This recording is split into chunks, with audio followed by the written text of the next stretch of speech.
Now I love growing peas, but the biggest issue I have with peas is all the time that it takes to pod them. These pea plants went into the ground quite a while ago. Now they are earlies, but they are definitely ready to start harvesting. They're not massive pods,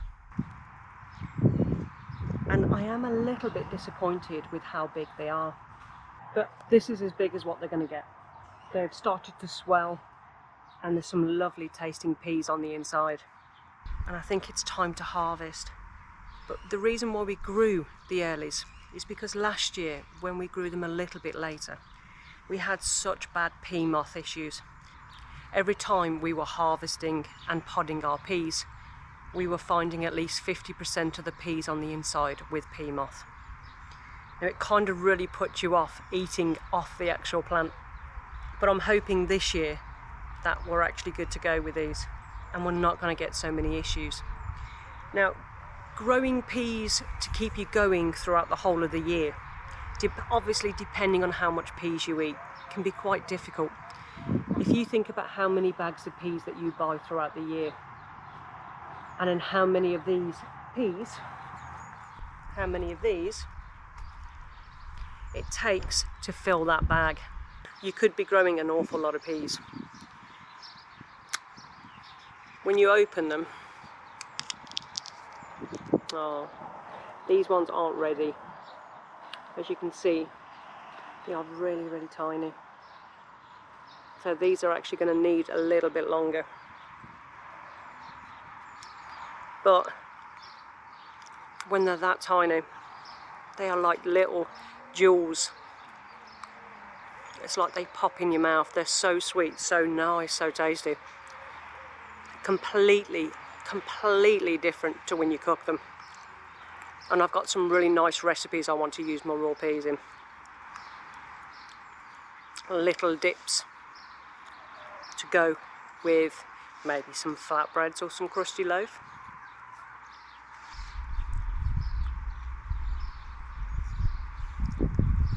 May have eaten them. Thing is, once you stop, you can't stop. Once you start, it's very hard to stop eating them. A lot of the time, they don't make it home. Now, feeling some of these pods, they're actually not quite ready yet. But I'm wondering whether this variety is actually going to be a small pea anyway. I think it's a petit pois, which is a small pea. Let's have a look at this one. That's the size of the peas in this one. Now this pea pod itself won't get any longer or any bigger, but the peas will swell, and I'm pretty sure that's the size that they're supposed to be. So I'm going to see if I can find any more of this size and pick these, because I'm pretty sure this is a petit pois. So I'm going to see how many I can find on this plant. I might be eating more. It's not a massive harvest for today. That amount. But it's a start. Now these peas in general, within the next 4 to 7 days, they'll be actually ready to harvest. I just didn't want to leave the ones on the plant that are ready to go.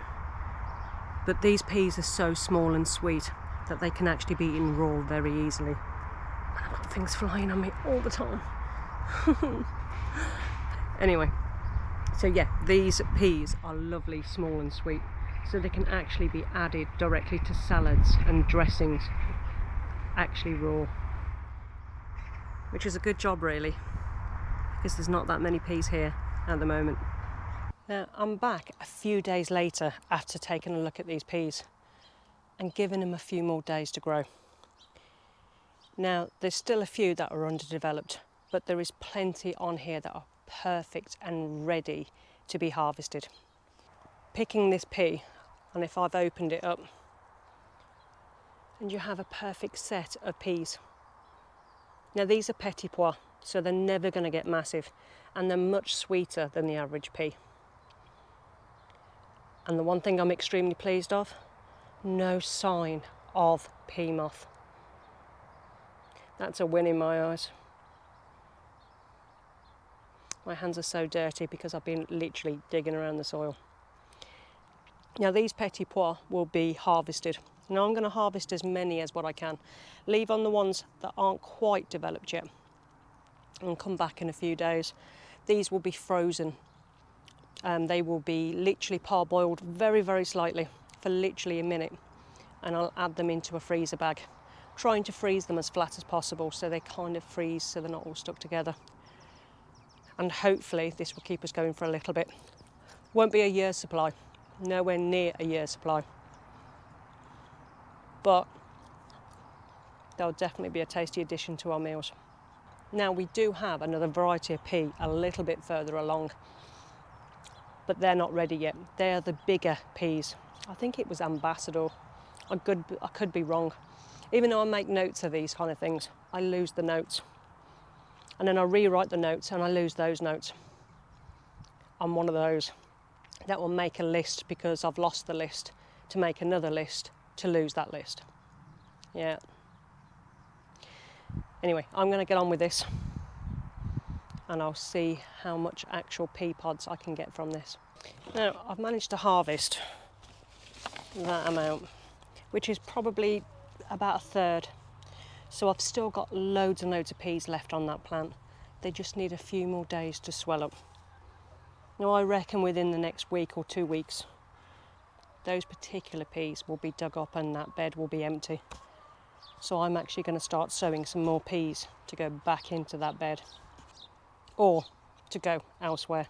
Either way, I think I'm going to sow some more peas. Now I think I'm going to make some little dips and little side dishes with these particular peas. They're extremely sweet, but I'll have to have a think. And maybe if I can find some nice recipes to do with these peas other than just freezing, I'll actually do a video on it later in the week.